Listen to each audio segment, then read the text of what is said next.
Welcome to Zoom In, Zoom Out, your global look at news from Taiwan. I'm Eric Tsai. In early January, Meta CEO Mark Zuckerberg announced a series of changes to the content moderation on Meta platforms such as Facebook and Instagram. The first of these was an announcement to end third-party fact-checking due to what Mark Zuckerberg said was too much harmless content getting censored, a statement which experts and fact-checkers have criticized, as they warn about the dangers of rising disinformation and misinformation. Today, to discuss these changes to Meta, we talked to Eve Chiu, CEO of Taiwan's FactCheck Center. Eve, welcome. Hello, Eric, and hello, everyone. So, Taiwan FactCheck Center is a signatory member of the International FactCheck Network. Yes. What kind of partnership is this, and how did Taiwan FactCheck Center get started? After 2016, the initiation of the third-party fact-checking program, of course, we try to get the signatory first, because the idea is if you get a signatory from International FactCheck Network, and which reviewed by Point Center in United States. So there is a talking and discussion about what those tech companies should have their social accountability, their social responsibility, because those disinformation, misinformation actually spreading on the tech platform.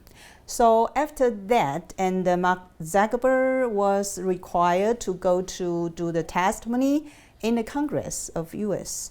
So Meta, it was Facebook, decided to dispense to supply resources, to spend money to support fact-checking organization globally. Then we initiate our task force, then we apply as a part of the Meta fact-checking third-party program, and we succeed, so we get a funding. So at the end of the 2020, we became a formal foundation. So we 5 years old. Were there any specific wins, within these 8 years, from the origination of the FactCheck Network? What role did the FactCheck Network play, whether in Taiwan or globally, in how people viewed information? It's a part of conventional journalism, I can say that. I mean, fact-checking is a part of journalism.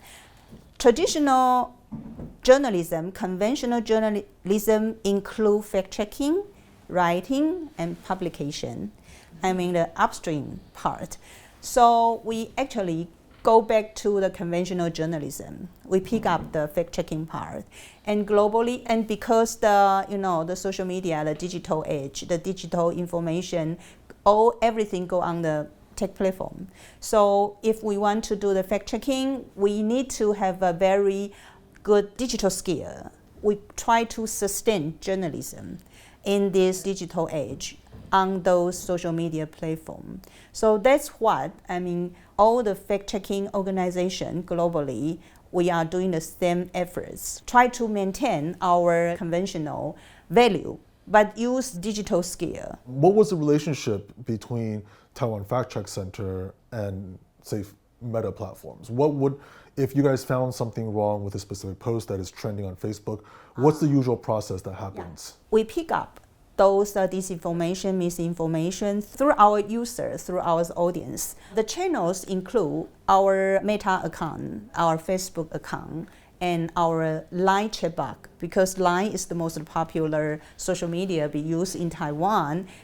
Line and Meta mainly, Instagram also, Threads also, and PTT is a local one, domestic forum in Taiwan. So we collect those disinformation. Of course, we also use our journalist radar, because we are journalists. We know what's the main issue, what's the hottest issue now.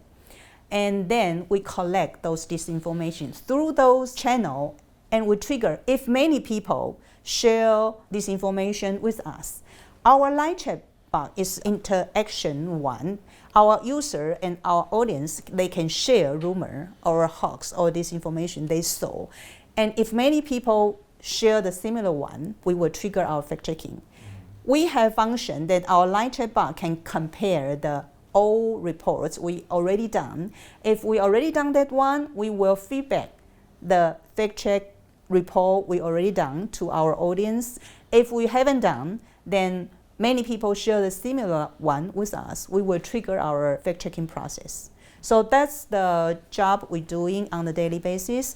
We release our fact-check reports through those similar channels. We collect them. And we also submit those fact-checking reports to Meta.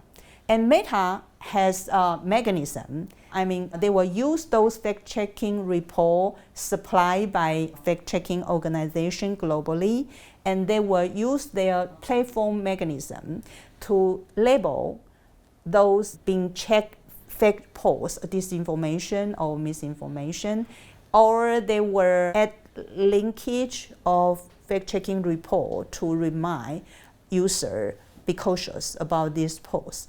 But they will not remove that one. They just post reminder on those disinformation has been fact-checked by independent fact-checking organization like TFC. Do they take down? You said they don't take down. No, they don't take down, but they will reduce the accessibility, as we know. We didn't design the mechanism. Meta did. We has been criticized a lot by different parties because we just do the fact-checking. No matter what color that rumor or disinformation belong, we will do the fact-checking. So when we fact-checking the green part, we will be criticized by green side. And when we fact-checking the disinformation from the support of blue side, then we will be labeled by blue side. So we have colorful label, actually. Mark Zuckerberg mentioned that they're going to move towards more of a community note. This is something that we're seeing on X. What would that be like, and what difference would that be between community notes and the fact-checking that's going on? I hope it will work, but I have done a little bit research because Mark Zuckerberg talking about the community note. What my opinion is the main difference will be with professional journalism or without professional journalism. And professional journalism has a very high-level criteria. For example, you have to double-check the results of the news. You have to interview different size people. You have to require who get the benefit and who will be heard. And so, etc. These kinds of requirements should be satisfied by conventional professional journalism. Our colleagues globally working in fact-checking organization, the main background of them were journalists, as I know. So it's about the value of traditional journalism. So, but the community, as I know, is just everyone have a comment of something. If different opinion, different comment is controversial, has no agreement, then those opinions won't be released to public. To kind of sum it up in some ways, the worry is about the lack of professionalism. With community notes, anyone can comment, but the fact is, because anyone can comment, they might be commenting because they don't like something. Whereas professional fact checkers, third-party fact checkers, there's a sense of professionalism to figure out where this is coming from. Some people just don't, just journalism skepticism. Sometimes they say, everyone's opinions is equal, and your opinions similar, has an equality with my opinion. So, but well, if that's what you think, then you don't need journalism. Yeah. So you can go to the social media or the web influencer. There's a web influencer everywhere now. So that's the whole issue. I mean, a very big issue in our information ecosystem now. You've mentioned before that Facebook is one of the players within Taiwan, but there's also, you mentioned before, for example, Line is the most prevalent way of getting social media or the communication within Taiwan. What can you describe to me just kind of specifically, what is the social media landscape within Taiwan? There are many visitors, they came to Taiwan and they visit Taiwan FactCheck Center office, and they always require about TikTok and about the WhatsApp and about the X. Because X is very popular. I always say no, not many people in Taiwan use X. But you know, the rumor and disinformation, they actually jump among different social media. So that's the phenomena we observe. TikTok is not very popular, probably just in teenager and community and group. But Line video, many of them actually jump into Line group. So we always receive TikTok video through our Line. So although the percentage of TikTok user is not so high, but actually Taiwan the TikTok actually has a very big impact in the Taiwan information ecosystem. So are there any difficulties specifically with platforms such as Line groups? What we working actually focus on Line user. We have 800,000 Line user. They use our Line, the ATFC, as their friends, and then we will disseminate our fact-checking report every day to them, to those users. And we just have an interview, we just have a group gathering of our audience last week, and actually our active user, they will share those fact-checking report we done into their family Line group or their friends Line group.